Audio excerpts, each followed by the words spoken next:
Okay, welcome to Hot Take Cold Proofs. I'm Nino. And I'm Atian. And here with us today we have Professor Fabio Tosti, who is the director of the Faringdon Research Centre for non-destructive testing and remote sensing. It's very lovely to have you here. Thank you very much, both, and I'm very glad to be here and participate in this podcast.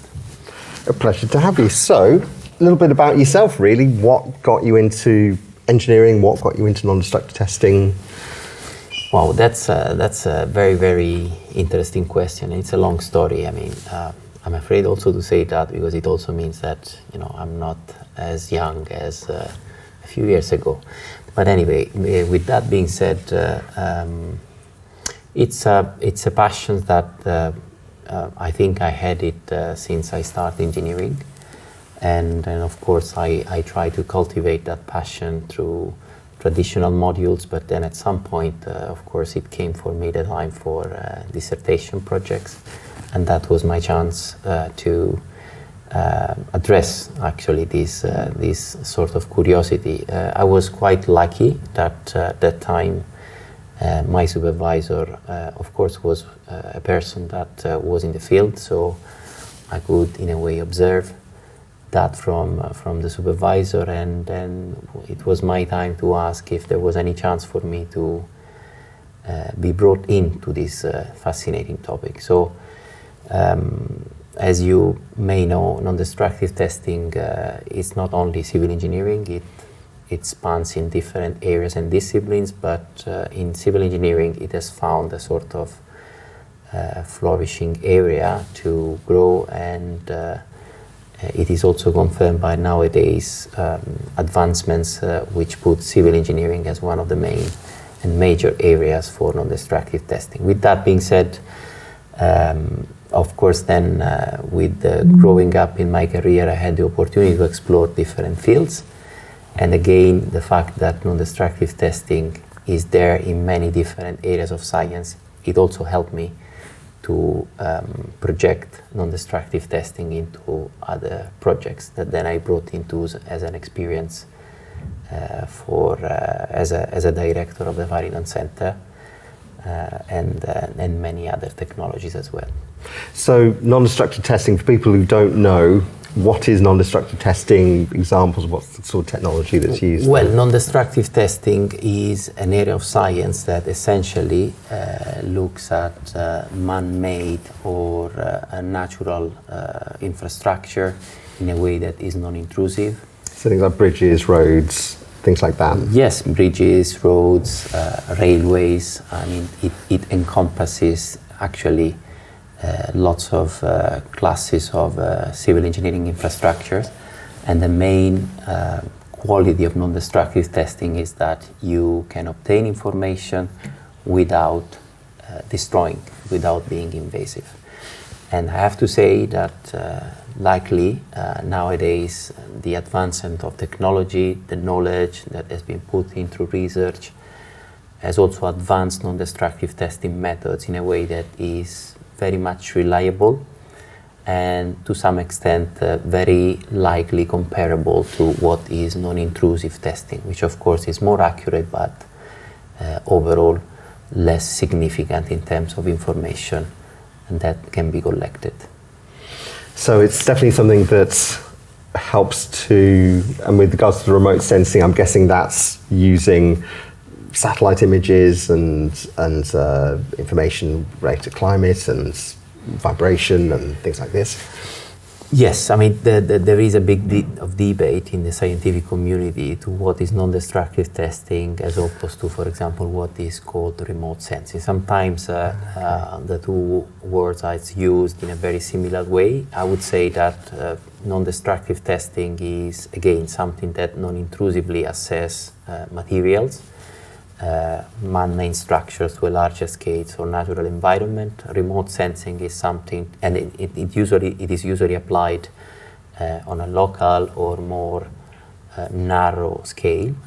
While satellite, I would reconnect it to a broader terminology that goes into remote sensing, which is something that you can reach at larger scales, still with the same principles of non-invasiveness, but broader information and that can reach wider areas in general. Can you walk us through a few projects as examples that you've employed these technologies in, and how your approach as a research center has been a bit different than traditional infrastructure monitoring Thank you. approaches? That's another very, very interesting question to me. I would say that I will probably start from the outset of the center, where the name was related specifically to non-destructive testing. The Faringdon Centre historically is a center for non-destructive testing, primarily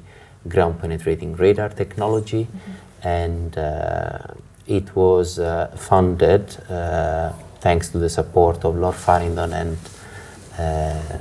other charitable trusts. And it was about research essentially in tree health monitoring. Of course, then there was a natural evolution of the center throughout the years to expand towards other areas such as civil engineering and also other technologies. In fact, the center upgraded its name into Faringdon Research Centre for Non-Destructive Testing and Remote Sensing. That reflected exactly the change and the integrations in technology that has been done. And then also encompassing other areas of interest such as cultural heritage monitoring.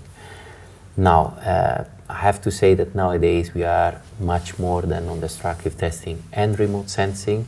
I would call the Faringdon Centre as a center for smart technology and society. The reason for that is that the portfolio of technologies that we are now dealing with, and our members and researchers, they are fantastically addressing, is not only NDT and remote sensing, but is immersive technologies, smart or embedded sensors, robotics, and other many areas that we are little by little integrating and incorporating. And at the same time, we are very much looking at the impact that these technologies they can bring into the society. So we are trying to reflect the role of the center not only as a center for technology and as a STEM center, I would say, but a center that tries to address societal problems right again from the outset in order to be able to have an impact on society. That's amazing. So it's not just about engineering efficiency, it's also about cultivating environmental stewardship as well, let it be built or natural. How are you doing that? How are you going to measure the impact? Well, the approach that we have is again going into the traditional way of a center for technology. So setting up core research development by technology, by rigorous scientific research methodologies, and then similar approaches. However, especially nowadays in an era that we must pay attention to environment in a way that research needs to be synergistic with environment. We are also very much addressing our research towards co-design. And co-design means that research right from the beginning is set up and designed with relevant stakeholders. And stakeholders, again, could be technical and non-technical stakeholders. And as such, having the possibility to interact with this different audience allows also us to maximize the chance for our research to be impactful for society. In essence, what we are doing, we are also fostering co-design, and we are very much paying attention to community engagement. So we want to make sure that our research is reached by community, and again, the communities are communities that relates to the domain of significance of the center, which is civil, environment, and heritage. Brilliant. I imagine it's difficult to translate very technical outcomes of the technology that you use for normal stakeholders that are non-technical. How do you go about doing that? Yes, that's a very, very critical point. I would say the way that I can see this approach is quite similar. So there is always an initial time where you have to get to know each other and probably understanding each other on the basis of a common interest, which is usually there. Because what we are noticing now, I mean, all the team members, I think I can speak about that from every team member's perspective, is that there is a mutual interest from technical and non-technical audience to talk each other. What I can reconnect is that in the first instance, there is always a sort of way to understand each other, and after that, once everybody is more acquainted and get to know the other, the process is smoothened. And also we have, as a center, an approach which is quite scientific in a way that, of course, the very first step is to understand your stakeholders and sort of map the stakeholders. Of course, we are not doing any personal mapping, but we are doing a class mapping of stakeholders that allows us, technical part, to understand what are the needs of that specific stakeholder and try also to get close to those needs in terms of how we design the specific methodology. So in a way, this is a sort of hybrid between social science and technical science that we love to call it and label it as socio-technical science. And we have our experts in the center that are really looking after this aspect. Thank you. So you mentioned a couple of things I want to pick up on. So you mentioned ground penetrating radar. Yes. So obviously people think of radar as something relating to aviation and so on, but what is it that GPR gives you, what does enable you to see, and how does that even work? Thank you very much, Nino. And ground penetrating radar has got several names. I mean, as you mentioned, ground penetrating, but sometimes it's ground penetration radar. Sometimes it's called surface penetration radar. So anyway, historically, the most widely recognized name is now ground penetrating radar, and usually also named with the acronym of GPR. Ground penetrating radar is a radar technology that allows you to look at the subsurface features, again, non-destructively, non-intrusively, and using electromagnetic waves that non-intrusively they penetrate the subsurface and they return information. So in a way, there is, just to make it easy, although not scientifically correct, there is a lot of similarity with what, for example, other technologies such as X-ray, they do to return images. This works differently, but the principles are very similar. So you get information on what you cannot see, so you see the unseen, using electromagnetic wave propagation. With that being said, at the center we have other radar technology, which is not categorized as ground penetrating radar. There are radars called interferometric radars. We have terrestrial interferometric radars that we have been using and we are using for structural health monitoring, but we've also in mind other projects that hopefully we will be able to disseminate very soon. So when you say structural health, is that to do with kind of the way that concrete might be decaying inside a pillar or things like that? So it's the moisture and that kind of stuff? Yes. Whatever can be seen in the subsurface, which is matter for ground penetrating radar, can be of course related also to structural health monitoring. It could be material conditions, as you said correctly. It could be moisture clusters that could be damaging on the long run the structure. It could be decay in terms of cracks. It could be cavities. So whatever can be seen on the subsurface level is ground penetrating radar matter. Other radar, including the terrestrial interferometric radar just mentioned, but also the working principles of satellite radars, they work by interferometry, which is more superficial as a sort of diagnostic method, but still very useful because, for example, you can extrapolate fundamental key parameters for the health monitoring of the structures. That goes into structural modeling that, of course, is key to understanding if the structure is healthy or not. Great. So I think you mentioned GPR to us and remote sensing. That leaves immersive technologies. No, thank So you very what would much. those I appreciate this question because this was an investment that the center has done now a few years ago, and we strongly believe that there is a value in that aspect. It's not only related to data visualizations. Of course, immersive technologies nowadays, especially post-pandemic, was very much stressed as a concept for enhancing data visualization, and it is applied in many fields. I mean, again, here I can mention by memory at least 10, 15 disciplines that they regularly now use immersive technologies as a sort of connector, as a sort of transformer for information into something that can be returned to stakeholders in a much easier and more inclusive way.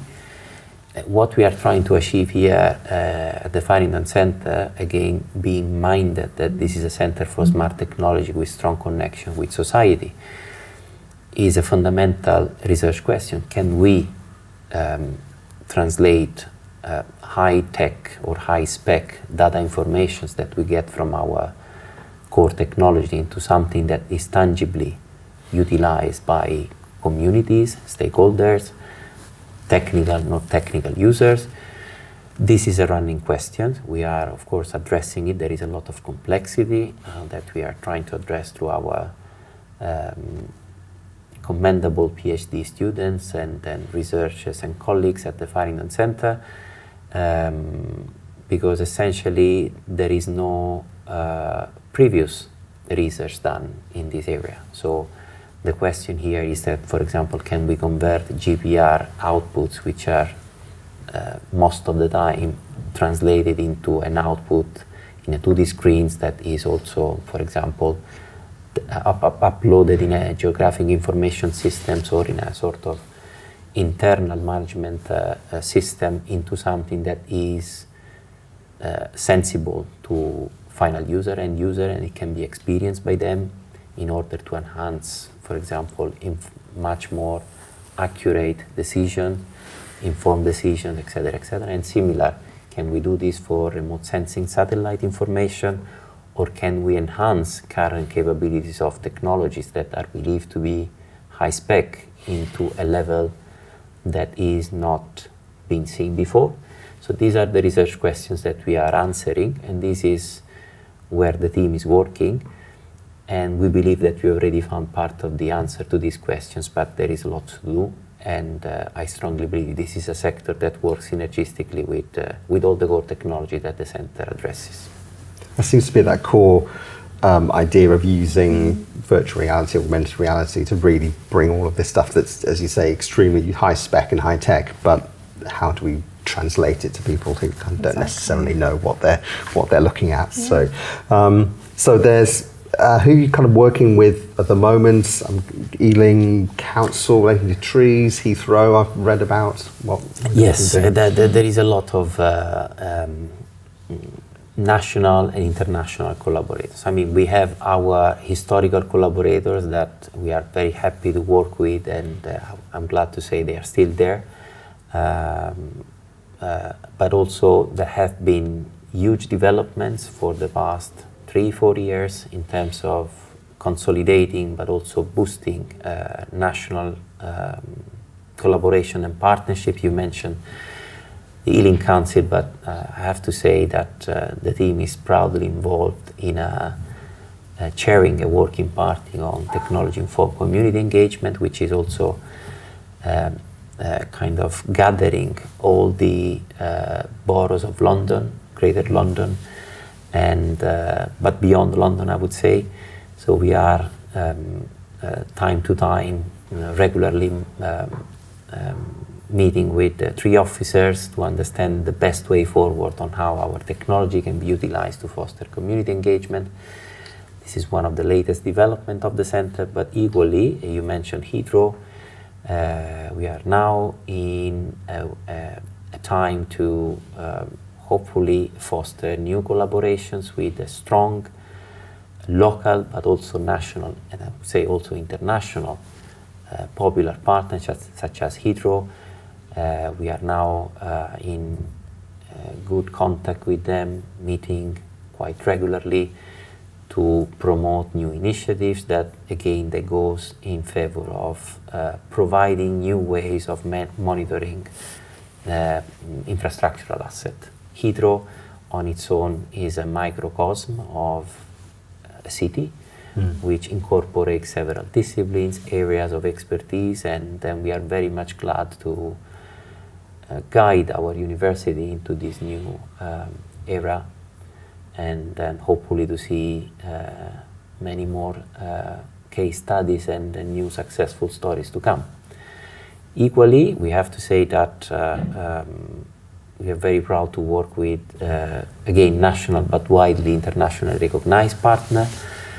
So we have collaborations and funded projects with Historic England, New Coming, and last but not least, we are working with national, very well-renowned institutions such as Royal College of Art, but also Bristol University, and that with which we have had a funded project. But unfortunately, it's still not time to disclose this project. Fair enough. Until there is an agreement, but there is a big news coming up.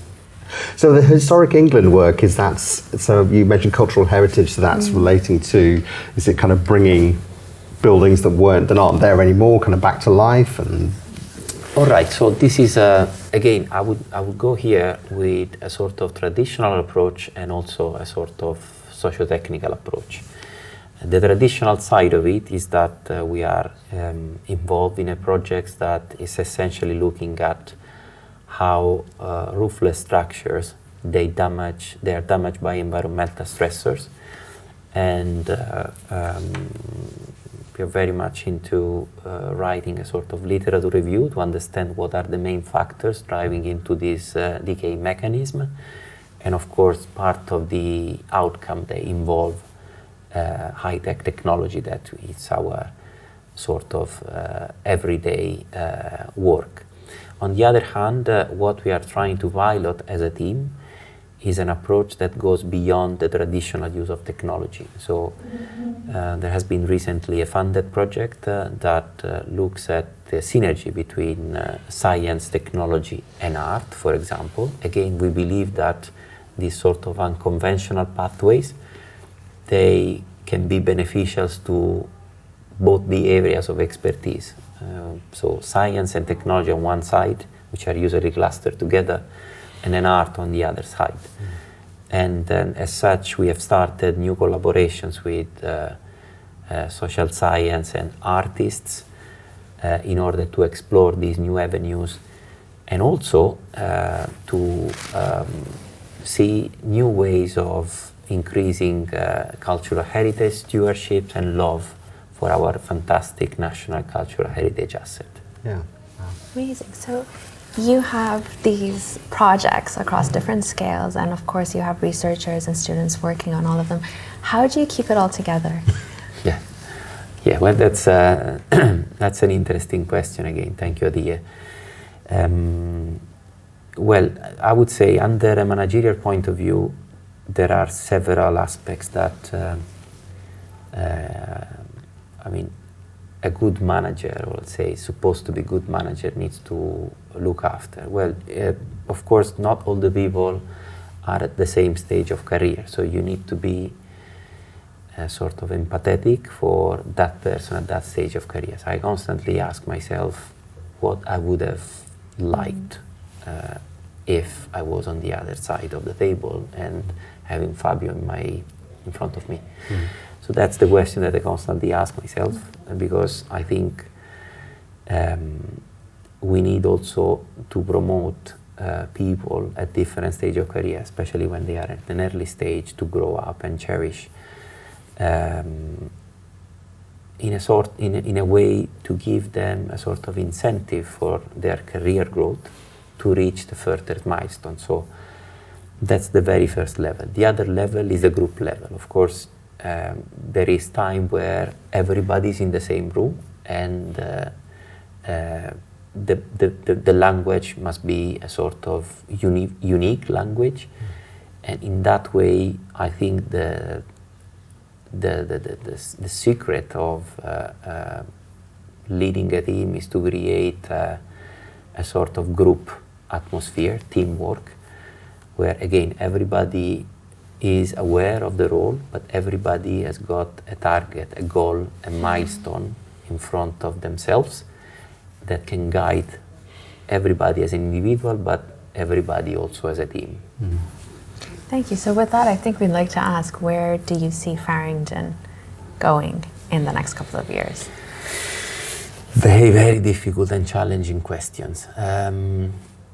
I would say our trajectory, I think, is positive at the moment. Again, I think we are very happy of what we have, and the milestone that we are achieving, and also what we are seeing ahead of us.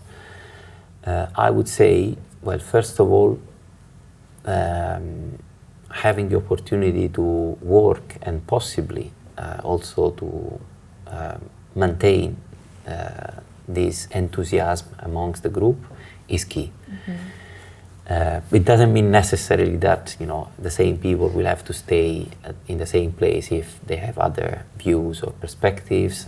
Fair enough. This is also one of my duty. Which what I mean is that I always like to ask, especially when I meet people, especially when, for example, these people are PhD students, what is your goal?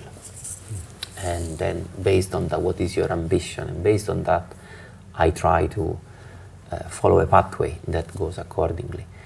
So in a way, this approach can be scaled also at the center level. Of course, my wish is to see Faringdon growing over the years and become more successful. I believe what we have to do is to keep going alongside this trajectory. There will be time that will probably necessarily adjust. We have to adjust ourselves. Never mind, challenges are always ahead, and they are part of the pathways. But again, working as a team, I think is the secret that will also drive us towards successful pathways in the future. Perfect. Thank you. Great. Well, thanks so much for joining us today. I think we almost need to feel like we barely scratched the surface of some of these things tonight. So we could do an entire episode on Heathrow, I think. To be honest. So we'll have you back on. But Absolutely. Great. Thank you so much for sitting with us here today. Thank you, Adia, and thank you, Nino, for hosting me at this podcast. This was a kind of first experience for me, but I felt really relaxed, and I really liked the atmosphere. I really enjoyed your questions. They were very, very informal, but also deep in terms of their significance. I appreciate it a lot. Thank you. Well, thank you. We enjoyed it too. Great. Thanks very much. Are we done? We're done. We're done. We're done. Great. Thank you.